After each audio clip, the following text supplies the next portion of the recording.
আসসালামু আলাইকুম। আমার হাতে যে কমলা দেখছেন, এই কমলার খোসার ভিতরে এক ধরনের তৈলাক্ত পদার্থ থাকে, যেটার নাম হলো লেমিনিন। আর এই লেমিনিনের কারণে এই কমলা থেকে সুগন্ধি ছড়ায়। এই লেমিনিন হলো এক ধরনের প্রাকৃতিক হাইড্রোকার্বন। এটা এতটাই শক্তিশালী যে এটা সহজে আগুন জ্বলে যায়, এমনকি প্লাস্টিককেও গলিয়ে দিতে পারে।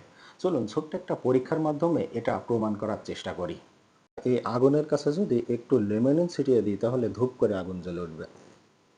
এখন আমরা পরীক্ষা করব একটা প্লাস্টিককে কিভাবে গলিয়ে দিতে পারে। এই কারণে আমি একটা সাদা স্কেল হাতে নিয়েছি। সেই স্কেলের সাথে স্কেলের উপরে আমি এরকম কিছু লেমনের ছিটিয়ে দিচ্ছি।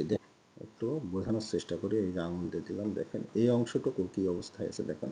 এখানে দেখে বোঝাই যাচ্ছে এই অংশটা কিছুটা ক্ষয় হয়ে গেছে। যদি আমরা বেশি পরিমাণ লেমনিন এখানে দিতে পারি, তাহলে এই প্লাস্টিকটা সম্পূর্ণ গলে যেতে পারে।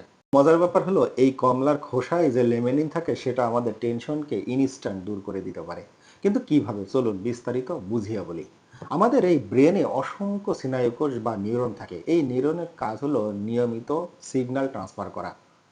আমরা যখন কোনো টেনশন করি, তখন এই নিউরনগুলো খুব দ্রুত কাজ করতে থাকে। এই কারণে আমাদের মাথা ভার ভার লাগে, মন খারাপ হয়, এমনকি মেন্টাল স্ট্রেস তৈরি হয়।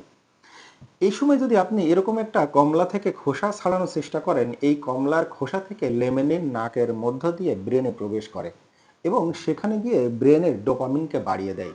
আর ডোপামিন হলো এক ধরনের হ্যাপিনেস সিগন্যাল, এ কারণে আমরা আনন্দ অনুভব করি। ঠিক সাথে সাথে ব্রেনের সেরোটিনকেও সে বাড়িয়ে দেয়। আর সেরোটিন হলো শান্তির সিগন্যাল। এটা আমাদের ব্রেনকে শান্ত রেখে আমাদের টেনশনকে কমিয়ে দেয়।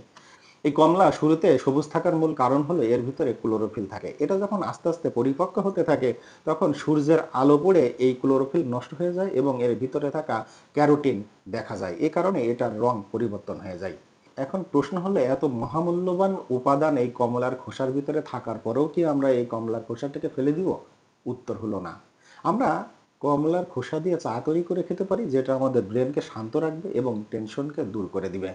আজ থেকে এই কমলার খোসাকে বজ্র ভেবে ফেলে না দিয়ে এটার সুগন্ধি এবং এটার ভিতরে থাকা আরোগ্য শক্তিকে আমরা কাজে লাগাতে পারি। আজ এ পর্যন্ত, দেখা হবে পরবর্তী কোনো ভিডিওতে কোনো অজানা তথ্য নিয়ে।